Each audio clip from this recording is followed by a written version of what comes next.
Okay. Hi, everyone. Um, we're coming back to this subject of the Shemitah year that I started speaking about last time.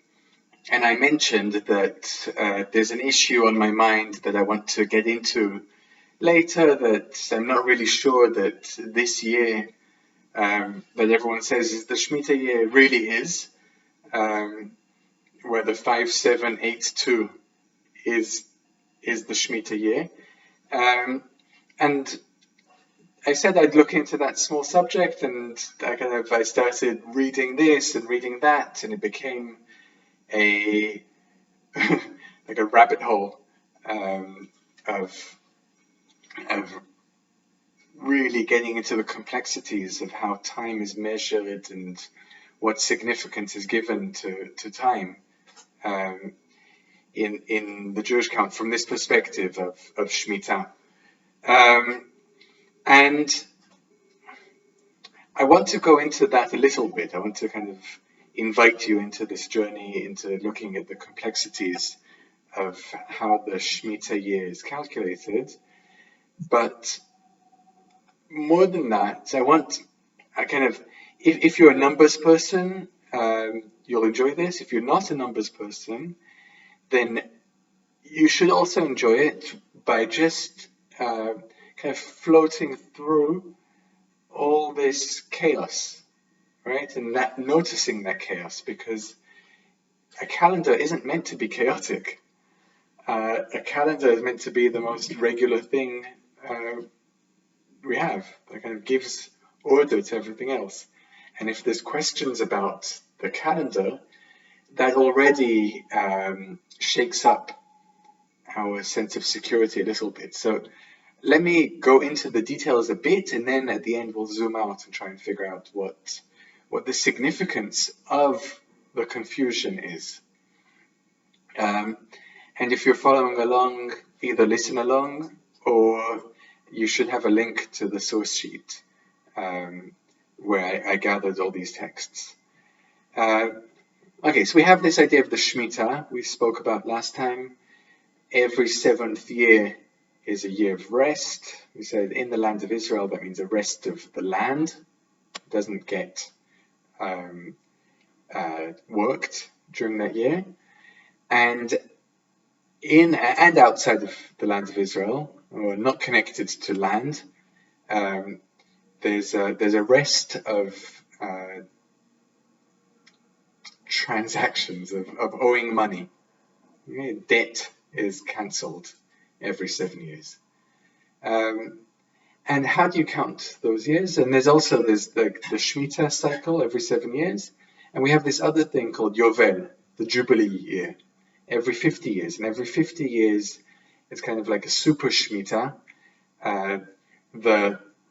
All land ownership reverts back to its original ownership. Okay, so and those two things are connected, the Shemitah and the Yovel. I won't go into it too much, but already it's interesting to see that there's a discussion of what the connection between those two things is. There's two opinions.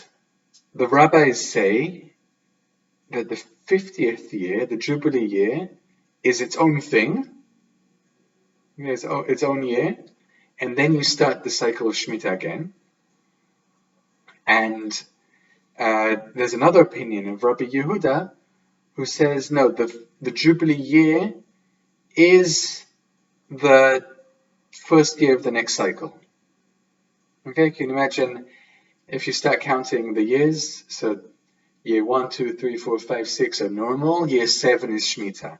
8, 9, 10, 11, 12, 13 are normal. 14 is Shemitah. And so on until you get to 47, 48, 49. Okay, 49 is the Shemitah. And according to the rabbis, the 50th year is its own thing. It's the Shemitah year. It's a Yovel year. And the year after that, so 51, is year number 1 of the next cycle. Okay? And for Rabbi Yehuda, that's not the case. For Rabbi Yehuda, year 50, sorry, I'm confusing it. Year 50 is already the first year of the next cycle.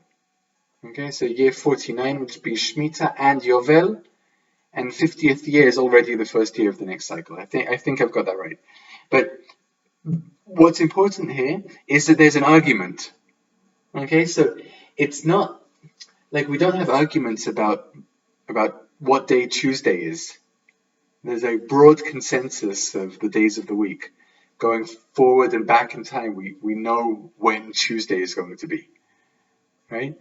But here there's an argument over how to count these cycles, which already tells us that they're not essential. There has to be some kind of decision made on how to count them as years. Does that make sense? Right? If there's an argument, that already draws suspicion over the whole system. Okay, we'll see later. Most authorities follow the rabbis, and they don't follow Rabbi Yehuda. This is an argument that casts suspicion over the system going back into history. Okay, now how do we count the years at all? How do we know what date it is? Right, in the Hebrew calendar today we say it's the year 5782, 5782 years since creation. That's already a strange way of counting. What does that mean? Right, creation of time and space. Even if we take it like very, very literally, yeah. How do we count that beginning of time and put it in a system of years? I don't know. But that's the way it's done, and it's not a very old system. It's I think it became more popular in the last 1,000 years to use this kind of calendar of years since creation. And the way it's done is you look at the book of Genesis. In the book of Genesis, there's lots of lists of generations, and you just count up the numbers and the ages of everyone. Okay, just assume like one after the other, and they're all full years, and you just count up all the ages, and lots of people lived very long years then. And we have a kind of summary that Rashi gives us. Rashi says, "Tzeh uchshov shnot dor vador." Go and count the years of the generations, and you will find the following. From Adam to Noah was 1,056 years, right? That was 10 generations, 1,056 years. And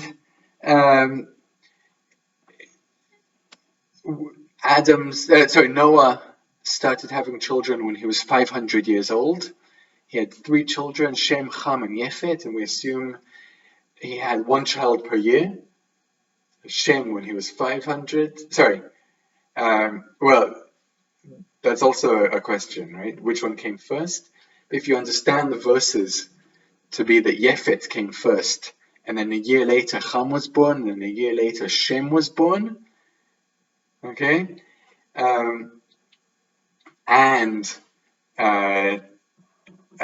The flood was when Shem was, I think, 102 years old.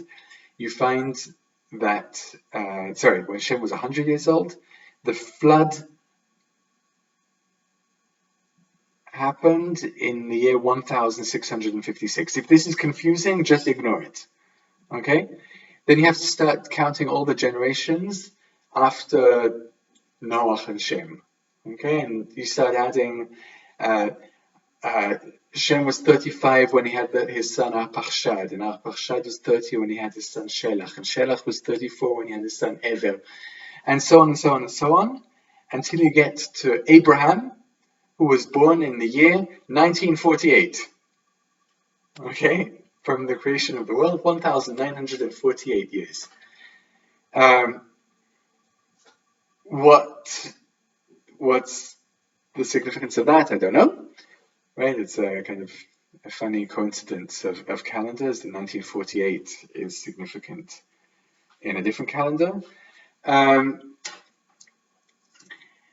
and uh, what else? Then you start adding up all the other numbers, right? Isaac was born when Abraham was 100. And then if you do some very clever maths, right? Um, you go from the birth of Isaac to the giving of the Torah was 400 years. Okay, that includes all the time in Egypt and so on. And that brings you to the year 2448. Then you have to add a few more years. I'm sorry if I'm boring you, okay? But you get from, if you look at all the verses and everything kind of makes sense. From leaving Egypt to the building of the temple is 480 years. That temple stood for 410 years, then they went into exile for 70 years, and then the second temple stood for 420 years, which brings us to the year 3828. Okay, and then we have a very important piece of information in the Talmud that says that year, when the temple was destroyed, that was the year after the Shemitah year. That was year one in the cycle. Okay? So now we know everything. Now we have a date for the destruction of the temple, and we have like some location and time. We know that year was the first year of the Shemitah cycle, and in theory, you just take off 1 year. Okay, so if the temple was destroyed in 3828, and that was the year after the Shemitah year, then the year 3827 was a Shemitah year, and then you add 7777777 and so on, and that will give you all the Shemitahs of all time. Okay? What's the problem? Is if you do that, you get to the year 5780, which was 2 years ago. Okay, so all of that math doesn't work. Or it doesn't fit with practice today. So something's off. Okay, so the math leads us to 2 missing years. We come to 5780. Again, if you look at the source sheets, I'll give you all the sources. I'll also give you a link to other people who have done this work better than me. I'm more interested in the confusion, right? Because look at the confusion that continues. If you look at the halachic sources, it's crazy. Okay, the tool is like a big halachic work, and it says he gives all the laws of the Shemitah year, and it says, by the way, the year of the Shemitah year, we're not sure. According to one opinion, the most recent was 5088, and according to another opinion, according to Rashi, it was 5089. Okay, and actually, there's different manuscripts of that text, and in some of them it reads completely different. Okay, 5087 according to Rashi. It's crazy.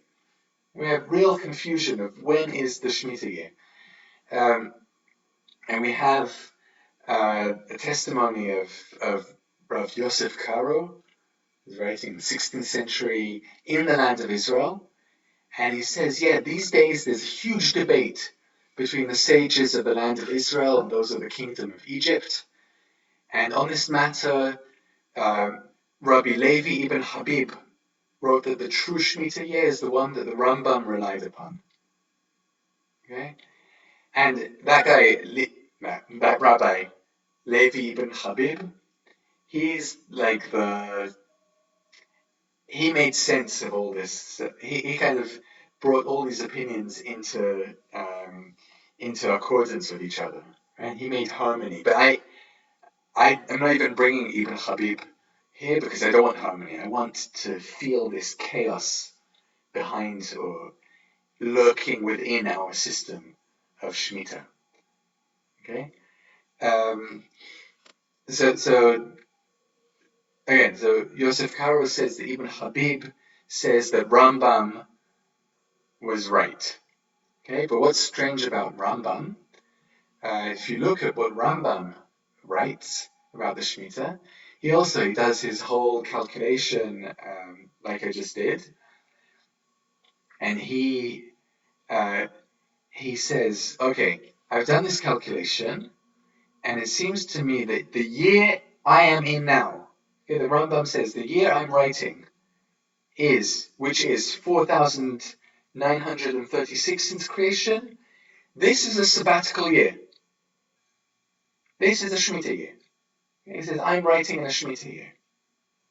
He says, according to the calculation I've done, this year is a Shemitah year. Great. Okay, that sounds very sure. But then, the sentence after that is all the Geonim, all the rulers in Babylon, and the people of the land of Israel have a tradition that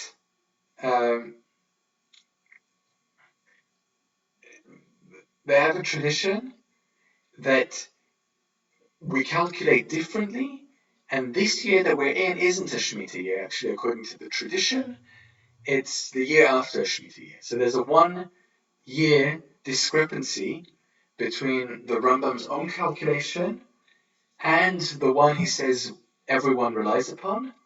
And then he says, and this is a great thing, he says, we follow the Geonim because tradition and practice are great pillars in halacha, and it is appropriate to depend upon them.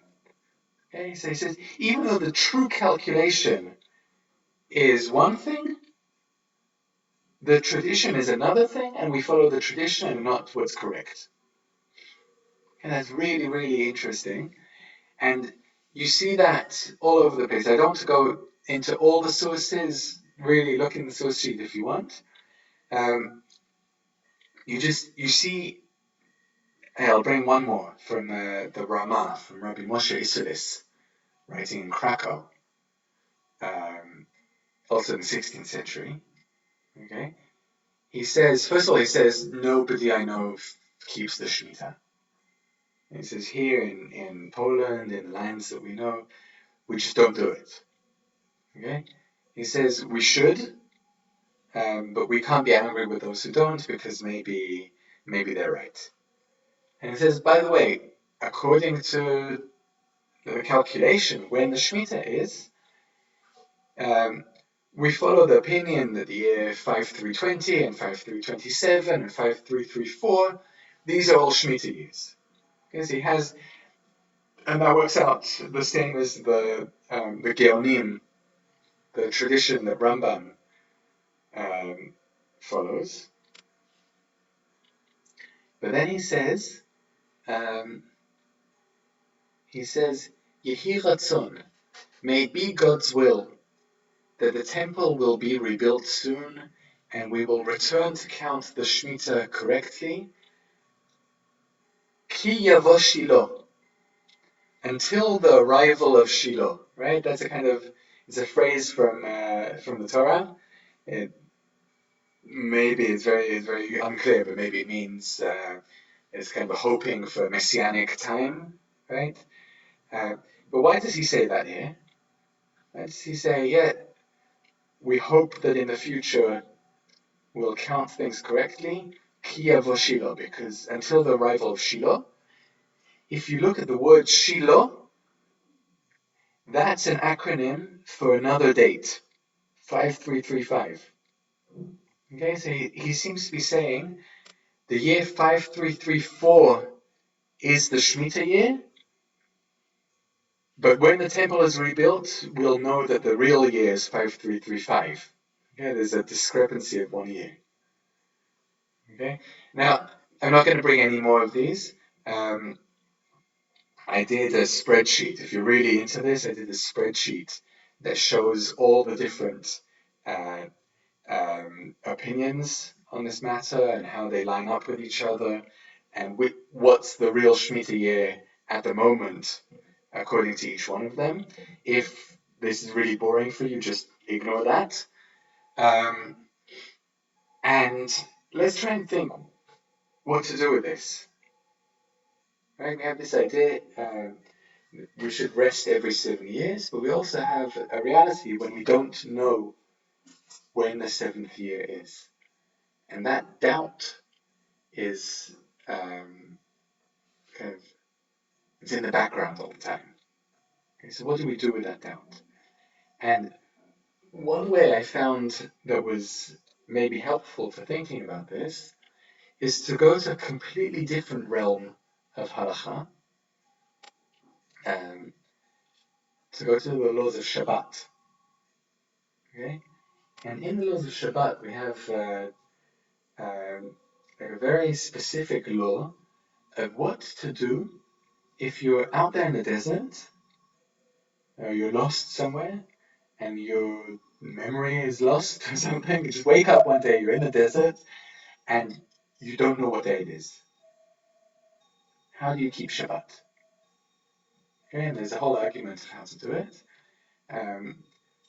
They say maybe you say, okay, today's Shabbat, and then you start counting 6 days after that, and then you say Shabbat, and so on.